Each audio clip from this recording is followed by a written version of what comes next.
الدين كله وكفى بالله شهيدا اللهم صل على محمد وعلى آل محمد أما بعد.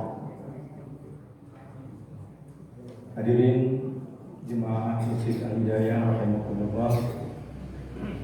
Bahagia saya di kesempatan malam hari ini diberikan kesempatan oleh Kang Yaya, oleh DKM untuk kembali ke masa-masa remaja saya dulu 30 atau 40 tahun yang lalu. Akhir 80-an saya jadi ketua remaja masjid di sini. Kebetulan sudah hampir 30 tahun mukim di Cibadak, Sukabumi, yang tidak sejaman mungkin baru ketemu sekarang. Saya masih jadi warga RT 3 ya, Pak Sare kamu ya, masih warga RT 3. Yang masih ada di blok 1. Alhamdulillah bisa bersilaturahmi dengan Bapak dan Ibu semuanya. Hadirin, dalam rangka atiullaha wa atiur rasul wa ulil amri minkum, maka Al-Hidayah memang dari dulu tidak ingin berseberangan dengan kebijakan pemerintah. Kita berusaha memanfaatkan kebijakan itu demi kerukunan warga, demi tetap tersebarnya dakwah. Alhamdulillah malam hari ini kita sambil menunggu hasil sidang isbat, ya, kita isi dengan tausiah. Mudah-mudahan sebelum saya selesai tausiah, kultum ya Pak Haji Umar ya, kuliah rumah antum. Oh enggak ya. Insya Allah sebelum jam 8 kita selesaikan. Pertanyaan sederhananya adalah, kok Ramadan demikian cepat? Sya'ban dulu, Rajab dulu kita berdoa, wa ballighna Ramadan, sampaikan saya ya Allah pada bulan Ramadan. Kita ketemu dengan Pak Fajar, dengan munggahan. Kemudian awal Ramadan kita rasakan. Hari ini kita sudah harus berhadapan dengan perpisahan. Atau beberapa rekan yang kebetulan dari Muhammadiyah sudah memang terpisah. Hari ini sudah masuk di bulan Syawal. Ini menunjukkan bahwa hidup di muka bumi ini betah. Susah bagaimanapun juga betah. Laibu wa, ya. Kehidupan dunia itu seperti senda gurau saja. Tiba-tiba kita ketemu lagi dengan Syawal. Kita ketemu lagi dengan hari Jumat. Tapi hidup itu adalah garis lurus yang tidak akan pernah kembali. Walaupun besok kita ketemu dengan hari Jumat, Jumat besok pasti berbeda dengan Jumat pekan lalu. Oleh sebab itu, mari kita sama-sama renungkan, pantaskah kemenangan sejati pada saat Idul Fitri nanti betul-betul kita dapatkan? Jangan-jangan kita hanya merayakan karena Ramadan sudah berakhir, kemudian makanan di rumah juga banyak, pakaian baru juga ada. Apakah yang seperti itu yang disebut dengan kemenangan sejati? Merujuk pada satu ayat tentang saum, Al-Baqarah 185, ujungnya itu Allah berfirman, walitukmilul iddata walitukabbirullaha 'ala ma hadakum wa la'allakum tashkurun. Walitukmilul iddata, lengkapi bilangan saum. Bilangan saum itu bisa 29, bisa 30. Walitukmilul iddata. Tapi kemudian Allah menyuruh walitukabbirullaha 'ala ma hadakum. Ini ditafsirkan oleh ulama salaf adalah memperbanyak takbir, sehingga selepas bulan Ramadan itu sepanjang hari, sepanjang malam kita isi dengan takbiran. Tapi budaya ini hanya terjadi di wilayah Asia Tenggara saja, hadirin. Karena di Jazirah Arab tidak ada malam-malam itu takbiran seharian. Ulama salaf kita meramaikan malam Lebaran itu dengan takbiran. Berangkat dari ayat ini, walitukabbirullaha, maka bertakbirlah. Jalalain tidak menyebut seperti itu. Walitukabbirullaha itu artinya jangan kita jadikan diri kita itu sebagai hamba Ramadan. Ini bahasanya agak sedikit keras. Hamba Ramadan itu menjadi hamba Allah hanya di bulan Ramadan saja. Maka Allah meminta walitu kabirullah, selesai Ramadan bertakbir itu terus. Ittaqillahi haitsuma kunta. Bertakwalah kamu dimanapun dan kapanpun kamu berada. Jadi jangan sampai kesolehan kita itu hanya nempel di bulan Ramadan saja. Maka Allah meminta. Padahal kan selama Ramadan itu kita sudah bertakbir, kita perbanyak sholat malam, kita kosongkan perut, kita kendalikan hawa nafsu. Bukankah itu kita agungkan nama Allah, kita ikuti perintah Allah. Kita baca Quran, kita sedikitkan ghibah, kita sedikitkan sesuatu yang tidak bermanfaat. Bukankah itu juga bagian dari walitu kabirullah?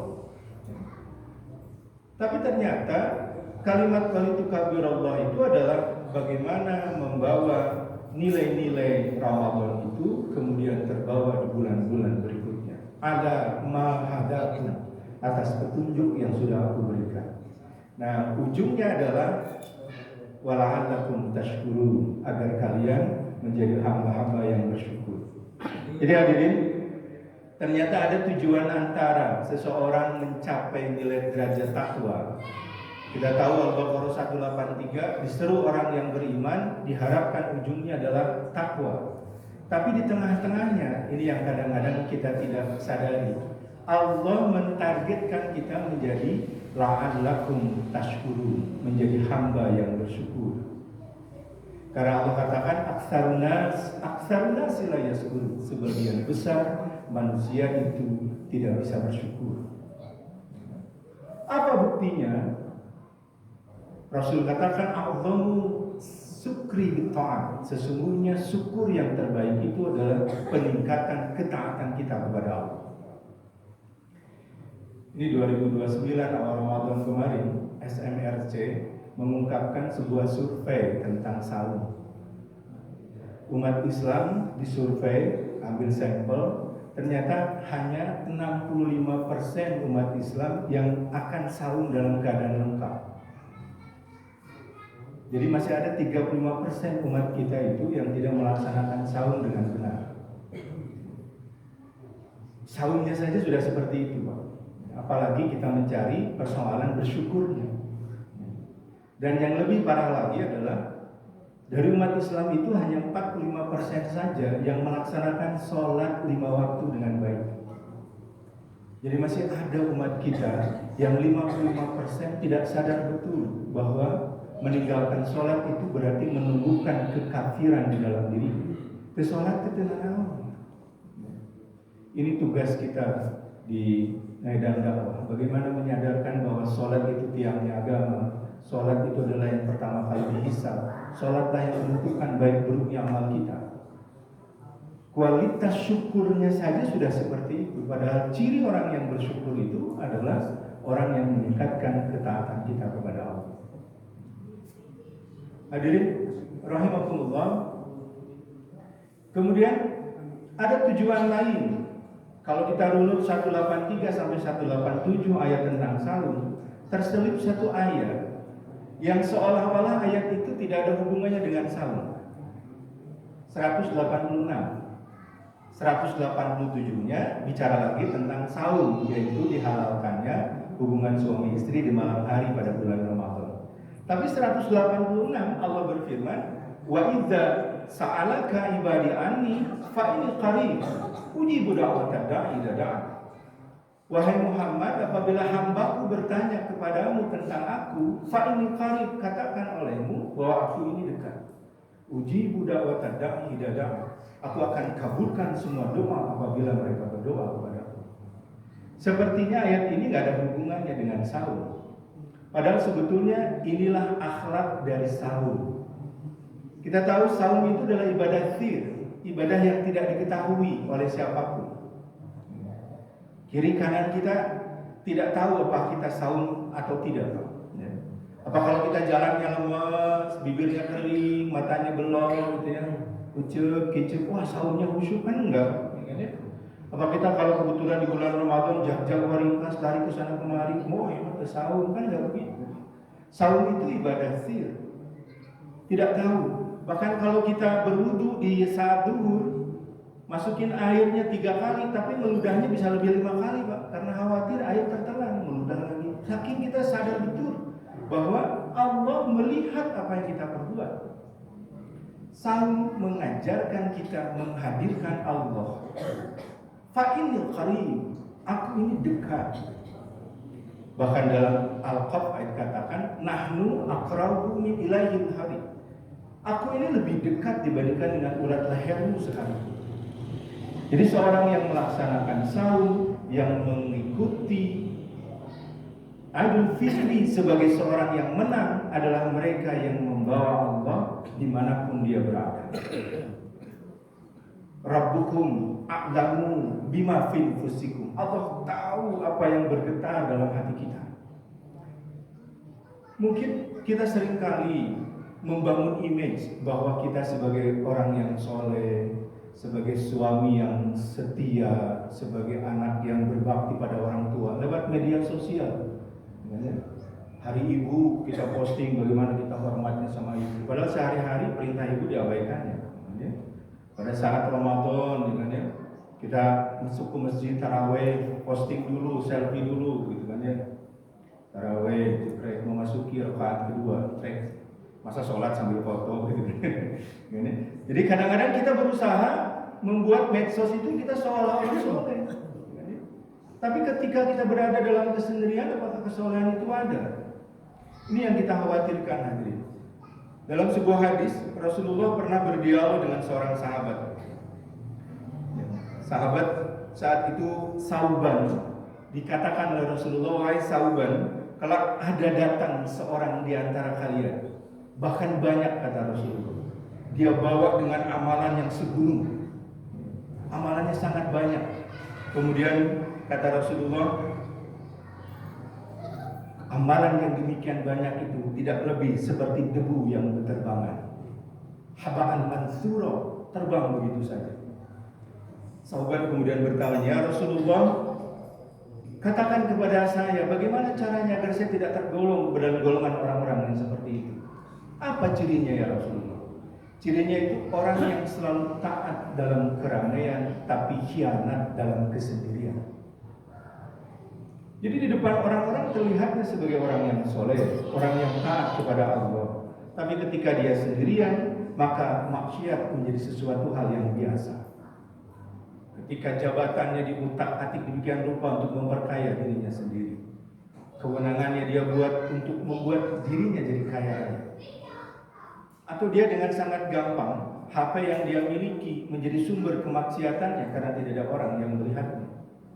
Orang yang seperti inilah yang pahalanya segunung, namun kemudian Allah lemparkan seperti debu yang berterbangan.